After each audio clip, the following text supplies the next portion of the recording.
We are very close to our third procedure here on AZTV 7, and the man behind it is Dr. Rizik with me. How are you, doctor? Doing well. Great to be back with you. So, and third time we're going in, and let's do a recap here for those who are just catching up with us.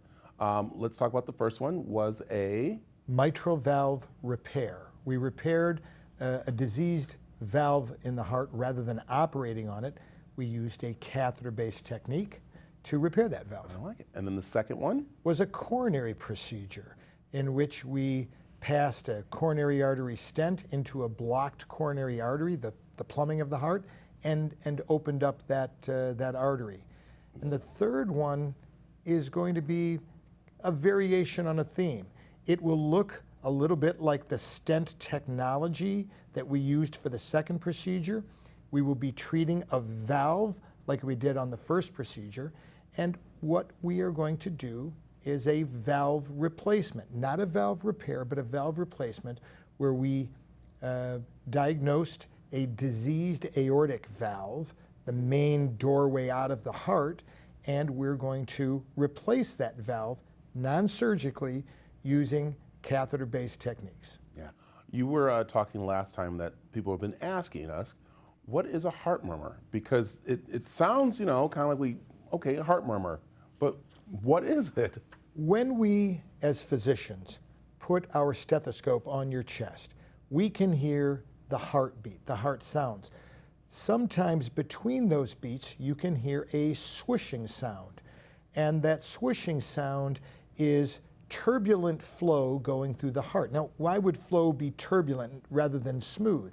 Because as, for instance, the aortic valve becomes diseased and doesn't open up very wide, you get a turbulent sound, and you hear it's literally a swishing sound in the heart, and that should alert the physician that something's not right, that maybe there is a diseased heart valve. Yeah.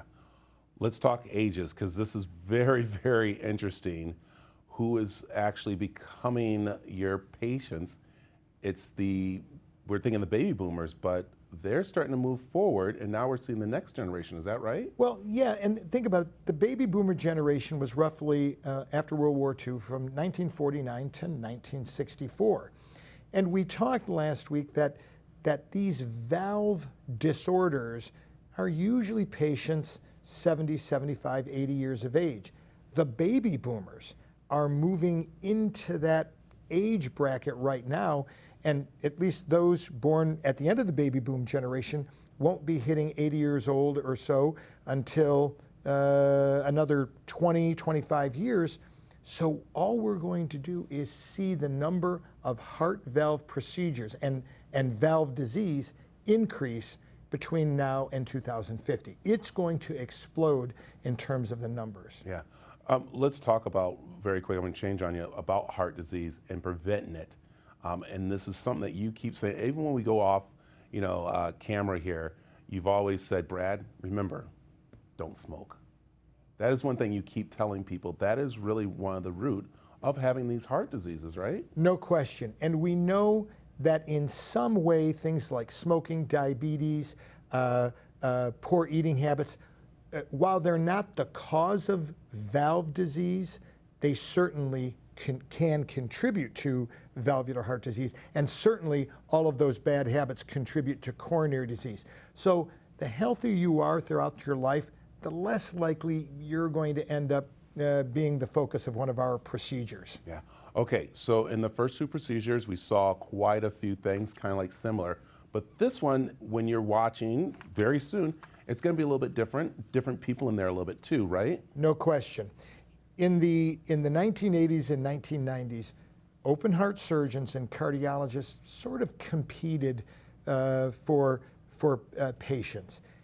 Now with these new techniques and technologies, the cardiologist and the heart surgeon have come together in a very collaborative way. It really is very exciting the way we work together as a heart team. So when you see this procedure, by necessity, there's going to be a heart surgeon, traditionally an expert on valve disease, and an interventional cardiologist, traditionally an expert on catheters, and we're going to come together to create this procedure, these techniques that you're going to see. First of all, before we get to next, which I guess we're almost there, we're almost to this thing.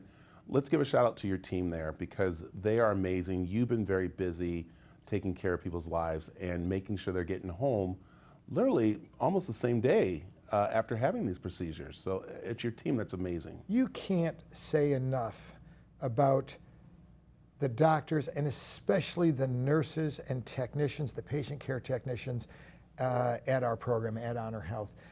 I think every time you walk into the cardiac catheterization suite, you see a really committed, dedicated group of nurses and technicians. It's not just the physicians. And there is nowhere else I would rather be than in the room with those seasoned professionals. They're really a terrific group. The culture there throughout this entire COVID period has been spectacular. They have not let down for 1 minute. It really is a terrific group to work with. The sickest COVID patients came through our cardiac catheterization suite, and they stepped up to the challenge. I like it. Well, I'm looking forward to it and I hope you are too. It is the procedure. It's the third one that we're doing here live on AZTV 7. It is September 23rd. You cannot miss this one. This one is a big one.